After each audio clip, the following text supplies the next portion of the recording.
Your manifestations for other people land faster than your own. You've noticed this.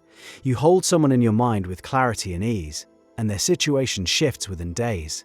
Then you turn that same focus toward your own desire, and weeks pass with nothing. By the end of this, you'll understand the precise inner mechanism creating that gap, and how to close it. Think about the last time you wished something good for a friend. Maybe they needed a job, a healing, a relationship. You held that vision for them, felt it warmly, and moved on with your day. You carried zero tension about it. And then it happened. You smiled, maybe felt a quiet thrill, and thought, I knew it. Now think about the last time you tried to manifest something for yourself. A different energy entirely. You checked for signs. You monitored your thoughts. You woke up at 2 in the morning wondering if you were doing it right. The wanting had teeth. That contrast holds the entire teaching. When you manifest for someone else, you occupy a position Neville Goddard would recognize instantly. The state of the wish fulfilled. You see your friend already healed, already hired, already loved. The image is clean because your identity has nothing at stake. You feel generous, even powerful. Your ego steps aside because there's nothing to defend. When you manifest for yourself, your identity is on the line.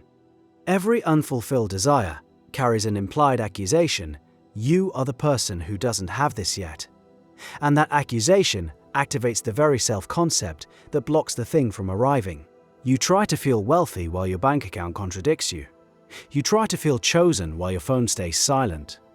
The inner resistance is enormous, and most of it operates beneath conscious awareness. Goddard taught that the feeling of the wish fulfilled is the creative act. The feeling, the actual subjective sensation of already having what you want. When you do this for a friend, that sensation comes naturally. When you do it for yourself, you have to push past layers of doubt, old stories and accumulated evidence that says otherwise. So the question becomes, how do you become as emotionally uninvested in your own manifestation as you are in someone else's? The answer sounds paradoxical. You have to care less. Specifically, you have to care less about the outcome while caring deeply about the inner state. This is the discipline most people skip. They hear let go and think it means stop wanting. It means stop gripping. A clenched fist can't receive anything. Rumi wrote about this centuries ago. Though he framed it differently, he described the soul as a guest house, welcoming every experience. Joy, sorrow, unexpected visitors, without clinging to any of them. The metaphor cuts deep when applied to manifestation. Your desire is welcome. Your attachment to exactly how and when it arrives is the guest who overstays and wrecks the furniture. There's a practical exercise buried in this insight. Next time you want to manifest something for yourself, try this. Manifest it as though you're doing it for someone you love. Shift your perspective to third person. See yourself from the outside, the way you'd see a dear friend. Watch that version of you already living in the fulfilled state. Feel the warmth you'd feel watching someone you care about finally get what they deserve. The shift is subtle but immediate. Your chest loosens. The desperation dissolves. You move from the frequency of need into the frequency of knowing. Why does this work so precisely? Because the obstacle was never about technique, it was about self-concept. When you manifest for others, you unconsciously assume you have the power to influence reality on their behalf. You take your own creative authority for granted. You just aim it outward. The moment you turn it inward, a different belief activates. The belief that you might not deserve it, or that wanting it too much will push it away, or that you're fundamentally different from the people who get what they want easily. This is where the real work lives. The 3 a.m. work. The kind nobody posts about. Your mental diet, the habitual inner conversation you maintain all day, is either confirming or denying your new assumption. You can spend 20 minutes in a vivid visualization each morning, and then spend 14 hours in thoughts that contradict it. The visualization is a seed. Your mental diet is the soil. Polluted soil kills even perfect seeds. Monitoring your inner speech takes a patience most people abandon within 48 hours. You catch yourself thinking, it's taking too long, and you have to gently redirect. You notice the old story playing. People like me don't get this, and you have to choose the new one.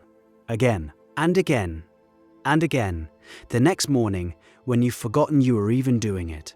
This is why manifesting for others feels effortless by comparison. You never run a contradictory inner narrative about their worthiness. You simply decide they deserve good things, feel it briefly, and release it. The entire creative cycle completes in minutes because nothing inside you objects. A skeptic might push back here. Maybe manifestations for others only seem faster because you're less aware of the timeline.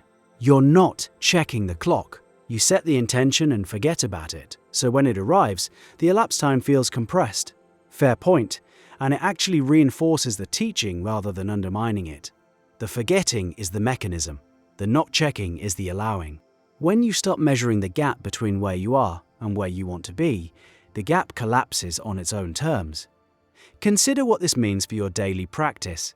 Every time you catch yourself obsessing over whether your manifestation is working, you're measuring the gap. Every time you look for evidence, you're confirming its absence. Every search for a sign declares that the sign hasn't arrived yet. The looking is the problem wearing the costume of the solution. The Hermetic tradition calls this the principle of correspondence. As within, so without. Your outer world mirrors your inner state with uncomfortable accuracy. When your inner state toward your own desire is one of yearning, your outer world reflects yearning. The perpetual, almost, the near miss, the not yet. When your inner state shifts to quiet certainty, the correspondence shifts with it. Quiet certainty. Two words that sound simple and take months to stabilize. Here's what that stabilization actually looks like day to day. You wake up. The old thought pattern fires immediately. The doubt. The check-in with physical reality. The momentary sinking when nothing has visibly changed. You notice it without fighting it. You let it pass through like one of Rumi's unexpected guests. Then you gently return to the assumption. You remember the version of you who already has what you want. You feel their ease, their calm, their slight boredom with the very thing you're currently desperate for. Because once you have something, the desperation evaporates, and that evaporation is exactly the state you need to practice now. That last part is the key most teachings gloss over. The feeling of the wish fulfilled includes the absence of wanting. Desire fulfilled becomes satisfaction, and satisfaction has a specific texture: warm, quiet, unremarkable. You have to practice feeling unremarkable about the very thing that currently keeps you up at night. When you manifested for your friend, you felt exactly this. You felt their success as ordinary, expected, natural. Of course they got the job. Of course the healing came through. There was never any real doubt you manufactured that certainty without effort, because your self-concept wasn't involved. Your assignment, and it is an assignment, because understanding without application changes nothing, is to practice this inversion daily. For the next 7 days, take your deepest personal desire and hold it as though it belongs to someone you love. See that person receiving it. Feel the naturalness of it. Let your shoulders drop. Let the breath slow. Then slowly, let that person's face become yours. Watch what happens to the tension. Watch how the grip loosens when you approach yourself with the same generosity you extend to others. The resistance you feel in that moment, the subtle tightening, the whisper of "but my situation is different," that resistance is the exact shape of the belief that's been blocking you. You already have the skill. You've proven it works through every prayer answered for someone else, every good wish that landed, every quiet intention that materialized in another person's life. The power was always yours. You just kept pointing it everywhere, except inward. Turn it around. Hold yourself the way you hold the people you love, with warmth, with certainty, with the calm expectation that good things are already on their way. The mechanism doesn't change based on the target. Only your interference does. Stop interfering with your own miracle the way you'd never interfere with someone else's. The friend you manifested for so easily, they never knew you did it. They just noticed their life shifted. One day, you'll look back at your own life and notice the same thing. A quiet rearrangement that happened the moment you stopped watching the door and started living as though whatever you needed had already walked through it.